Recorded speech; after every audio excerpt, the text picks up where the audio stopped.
Okay, so hey guys, and welcome back to another weekly fighting roundup. And in today's video, of course, got the boxing and MMA news. If you are new around here though, and you haven't yet subscribed, please do so. Like the video if you do indeed like the video, and let's get straight into it. So, going to start off with the boxing news, of course. So, Matchroom will have 3 events in Japan a year, which is something which straight away I'm very excited for. I know Top Rank put on some great events in Japan, and I'm sure Matchroom will do the same. Walsh will fight Villarreal November 9th. McKenna is set to fight Crocker December 2nd. Barrett is set to fight Dilmaghani November 25th. Matchroom has partnered with C4 Energy. WBC have ordered Green vs Cruz de Zern. Haney will fight Prograis December 9th. That is an amazing fight and one which I'm very much excited for. It's one which on paper is a 50-50. Maybe people are leaning more towards Haney than to Prograis, but I'm very much excited for it. It'll be interesting to see how Haney is moving up in weight and coming off the last fight as well, with all the controversies that came around that. And I mean, Prograis as well had his own fair share of controversies in his last fight. Obviously he won and it was a resounding victory, but people still weren't overly happy with his performance in it, and I think this is going to be the fight which is going to show the best of both fighters, and hopefully that will be the case. And yeah, of course, it makes for a great fight. Gallagher will fight Lefebvre November 24th. KSI versus Fury is now classed as a pro fight. Navarrete versus Conceição and Stevenson versus Los Santos will fight November 16th. That is a good card. Also on that card, Norman Jr. versus Randall, Diaz, Masson, Isley and Cortez will also fight November 16th. Sorry if I sound a bit rough, I'm still ill.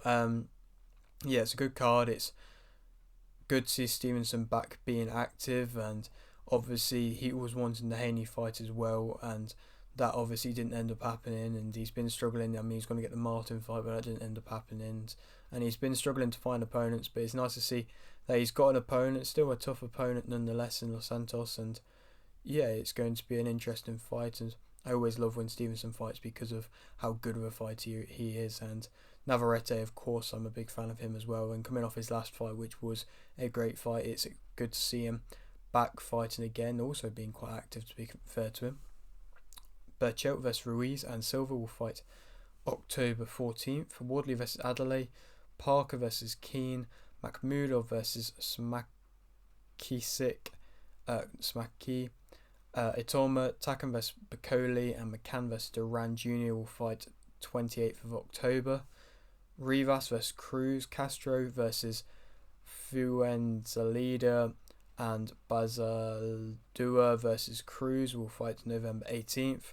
Ball vs Dogbo, Bentley vs Heaney, Kakase vs Garner, Rankin vs Kozim, Davis vs Lafima, Esserman vs Scarf and Collins vs Miller will fight November 18th. That is a great card.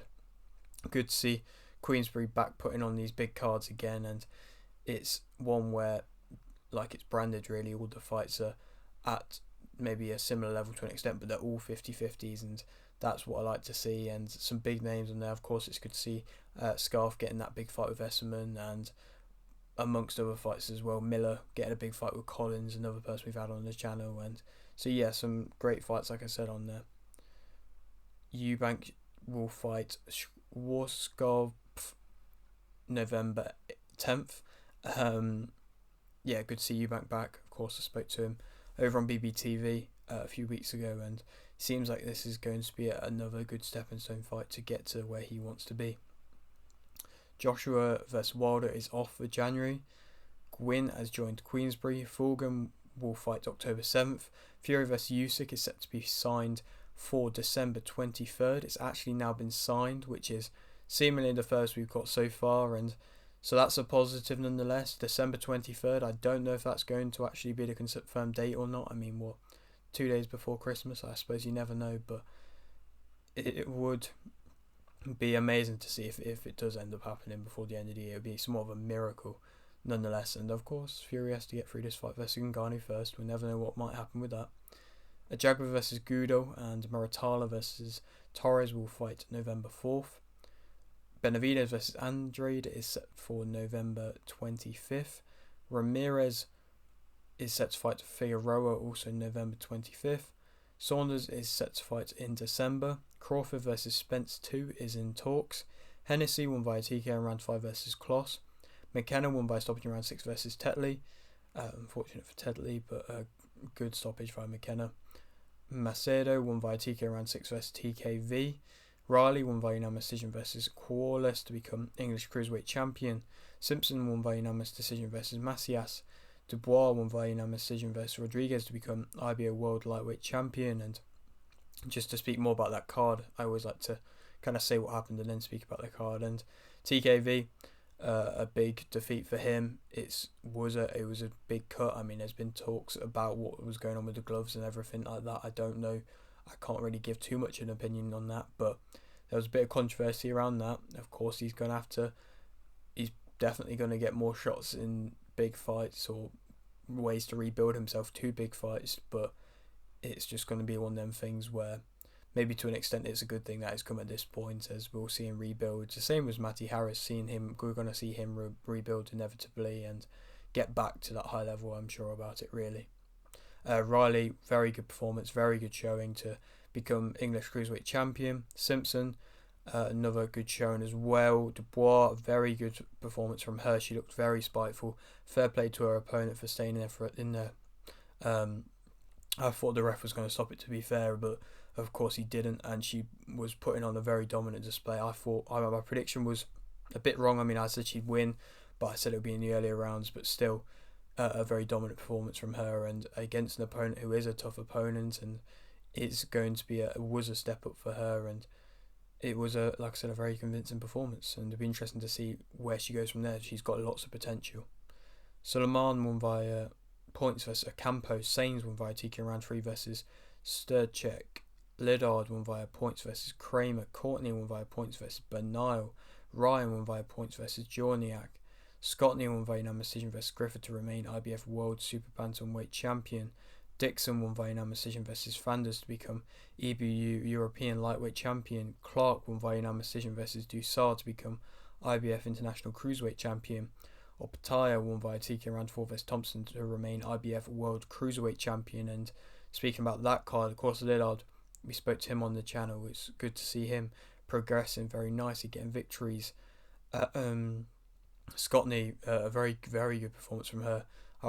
This was probably one of her better, if not her best performances, the way she was picking her shots off the back foot and was doing it and looked very composed throughout, and like I said, was picking shots very well and looking accurate as ever. And it was a good performance from her against an opponent who maybe not on paper was the toughest and isn't really the toughest, but is still, I suppose, going to give you a test and still a live opponent, and just the way that she dealt with it was very nice to see.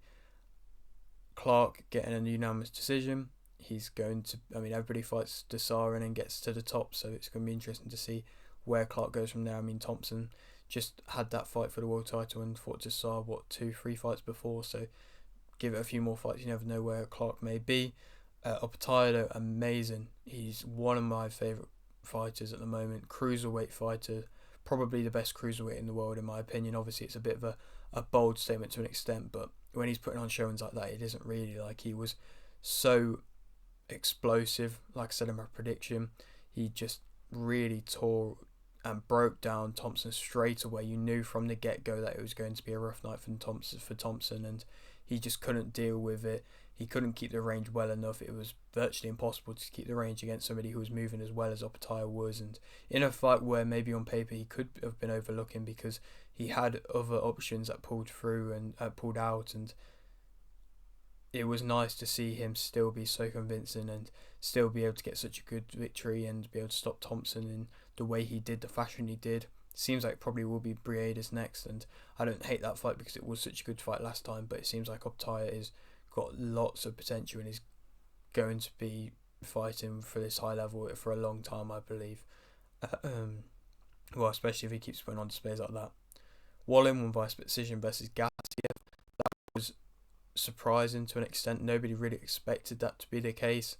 I didn't. My prediction was wrong for that. My prediction was right for the Uptai one. Wrong for the Wallin Gassiev one. But fair play to Wallin. He did what he had to do. He knew that he couldn't get caught up in a fight and moved very well. He's one of the better movers in the heavyweight division. Nobody's really clocked onto that really yet. But he obviously doesn't have loads of power, but he managed to move, stick out his jab. Obviously, it's maybe not the most entertaining on paper, but he moved very well, did what he had to do, won rounds, and won the earlier rounds to the mid rounds, and that's what all you have to do. Obviously, Gassiev came on a bit in the later rounds, but still, nonetheless, it was a very convincing performance, really, from Wallin, one which a lot of people didn't really expect. And it'd be interesting to see where both fighters go now. Both of them have struggled for opportunities in the past, and I mean, like I said, it'll be difficult for them to get opportunities now.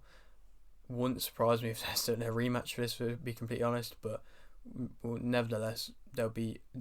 He's shown that he's our top level fighter, Wallin, now, and I feel like this win's only probably gonna boost it, and maybe a few more fights. You never know, he could be fighting for a world title, but I think there's still a few more fights to go before he gets to that top level again. But he looks like tough opposition for any of the top level guys.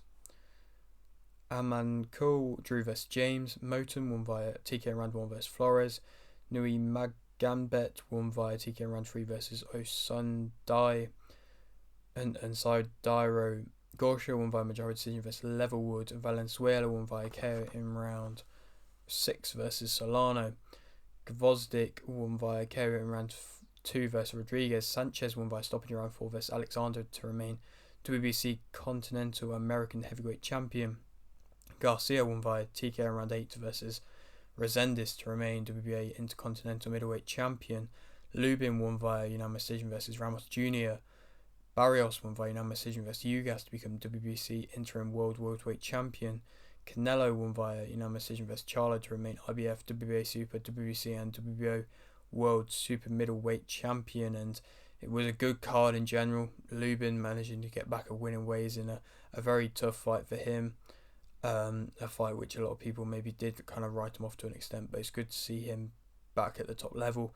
Barrios, everybody was putting him on the bookies, it seemed, though the odds were against him, but people were betting against them odds, and seems like Ugas might be past it now. But Barrios, good performance from him as well. But to speak about the main event, the main fight, Canelo, I was so impressed with that performance from him. Charlo, obviously, he didn't look amazing.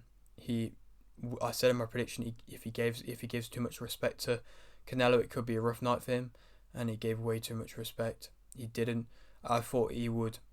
I didn't want him to be put on the back foot, and I thought his best hope would have been jabbing down that, using that 1-2, that straight 1-2 that he's stopped many fighters with in the past, and just trying to possibly push and use his size to push back Canelo. But like I said, he gave him too much respect, too much time, and it looked like easy work for Canelo in there at times, especially in the later rounds as well, where in the past we've seen Canelo, obviously he works his way up a bit, but for his more recent fights we seem to maybe gas a little bit more in the later rounds, or maybe tire a bit more in the later rounds, but he just looked so comfortable in there. It looked like he knew what he had to do already, and knew that he'd been in that situation enough times now to know that he didn't have to do too much more. He just has to stick switch on to be able to win rounds, and he was just having success with everything that he threw. And he was still, it looked like there was glimpses when he was throwing shots together of like the old Canelo to an extent, and it was really nice to see him get that victory. And I feel like he does step up and does perform better in these bigger fights, and it's fair enough. I mean, he's fought, that's his 60th win now. You can't expect him to have a step down in opponents and then still be able to have that motivation to fight his best fight. But I feel like that was a very good Canelo, bit of a poorer Charlo. Be interesting to see where Charlo goes from this. Where does Canelo go from this? Benavidez versus Andrade. Of course, that's the fight which is going to be coming to like an interim for Canelo. Well, a mandatory challenger for Canelo, or there's other options. There's Charlo's brother, Jamal Charlo. That was supposed to fight as well. That was supposed to happen before. And Crawford. That's another option. Will we ever see that? I don't know. I feel like that could be a bit too much of an ask, to be completely honest, because of course, the weight and everything as well.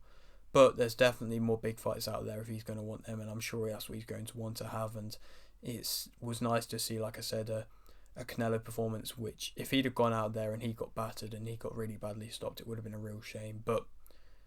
And that would have been shown like the end of his career. But he really showed that there's still a lot left in him, and he's still fighting at this very top level. And even though Charlo wasn't at his possible best, it was still a convincing performance, and he knew exactly what he had to do. Moving on now to the MMA news.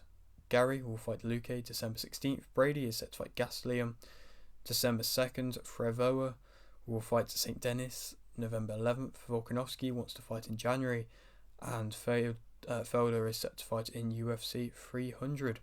But yeah, that is it for today's video. Not too much MMA news for this week. No UFC card this week. They're back on it again, I believe, next week. But yeah, that is it for today's video. Hope you did enjoy. Like the video if you need, like the video, subscribe if you're new, and thanks for watching.